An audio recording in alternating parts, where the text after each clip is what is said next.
10 short days ago, Sarah Palin's name was unknown to many voters, but since being tapped as John McCain's running mate, she has become the most talked about woman in politics. Our next guest wants everyone to know who she is and is spreading the word in her new book, Sarah, How a Hockey Mom Turned Alaska's Political Establishment Upside Down. Joining us now, live from Alaska, is the author herself, Kaylene Johnson. Kaylene, thank you for being with us.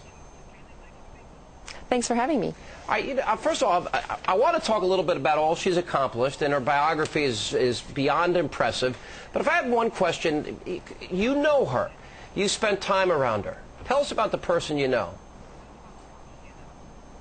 Well, the thing that I found really interesting and pretty amazing for someone of that's in politics and that is in the public eye so much is that there's no difference between her public persona and who she is on a day-to-day basis. And when I had the opportunity to talk to her, I really felt like I was talking to someone like you would talk to someone across your kitchen table. You described her once as a woman who's competitive, who's tough, with a strong inner compass. That's right. She knows what she wants, and she has a very strong sense of right and wrong, and she goes after that. Let's talk a little bit about how she took on her own party. She started at the bottom. She was a city council member.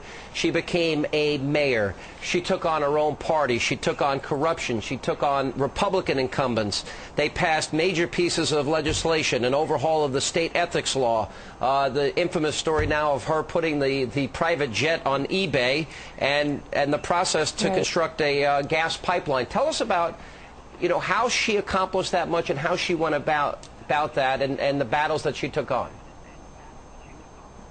Right. One of the things I really wanted to capture in the book was what kind of person is as fearless as she is in standing up to the old guard and standing up to the establishment. And so the book chronicles her from a young age on to through her political career. And one of the things that just struck me over and over was just her willingness to stand up to very powerful interests in Alaska. Yeah. But by the way, I'm looking there, Kaylene, in the background, and I've been to 48 of the 50 states, and Alaska's. I'm coming. That's a beautiful scene behind you there, and I can understand why Alaskans like it so much. But more specifically, how will the people of Alaska? I looked at her approval rating, and I was around a lot of people at the conventions. I've never saw conservatives so energized, so happy. Really, they feel that the party has been reinvigorated on the one hand, and they have all these vicious, horrible attacks. They've asked harder questions about her 17-year-old daughter than they have about Barack Obama's friendship with an unrepentant terrorist. How, with a 80-some-odd% approval rating in Alaska, how will the people of Alaska react to the way the nation and the press in particular has treated her?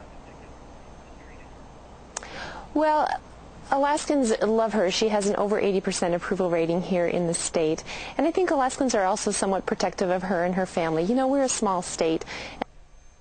Know each other, and I think that there's a certain amount of outrage about the way the press has handled some of her family and how they've come under a microscope. Hey, Kaylene, it's Hannity Colmes. Thanks for doing our show. You got pretty lucky with the timing of this book, huh? That's for sure. Thanks for having me. Thanks very much. What do you know about the allegations that she or her family or administration improperly pressured the public safety commissioner to fire her ex-brother-in-law? Then they tried to delay the investigation to after the election. The guy that tasered a 10-year-old. Excuse me, let's get an answer. Go ahead, Kaylene. Kaylene? I'm sorry, is that a question for me? Yes. Hi. I really can't comment on that. This was something that took place after the book was finished. Do you know anything about her pastor, Ed Calnans, who was reported by the Wall Street Journal, preached that unless you supported George W. Bush, you were going to hell? Oh, I'm sorry, I hadn't heard that either. You hadn't heard that at all? I hadn't, no. Are you aware of that she was a member of the Wasilla Assembly of God Church for a number of years with this very controversial pastor? Oh, yes. But you haven't looked into any of that? Well, I know that she was... Well, I talked to Pastor Paul O'Reilly, who was the pastor at the Assembly of God in Wasilla, and he talked more about her family and how their faith was nurtured in the church over the years. Do you understand that if someone who is not very well known nationally people don't know who she is, that the press is likely to start asking questions to try to get the American people some information about who a particular person is, not necessarily just in a mean-spirited way. Oh, sure, sure. And I think Americans need to know who their leaders are.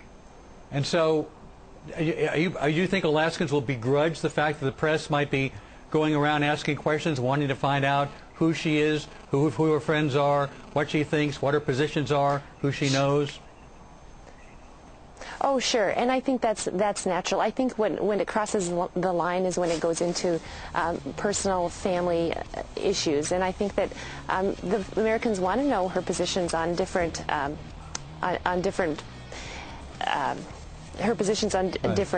topics, and I think they deserve to know. All right, Kaylene, thank you very much for being with us.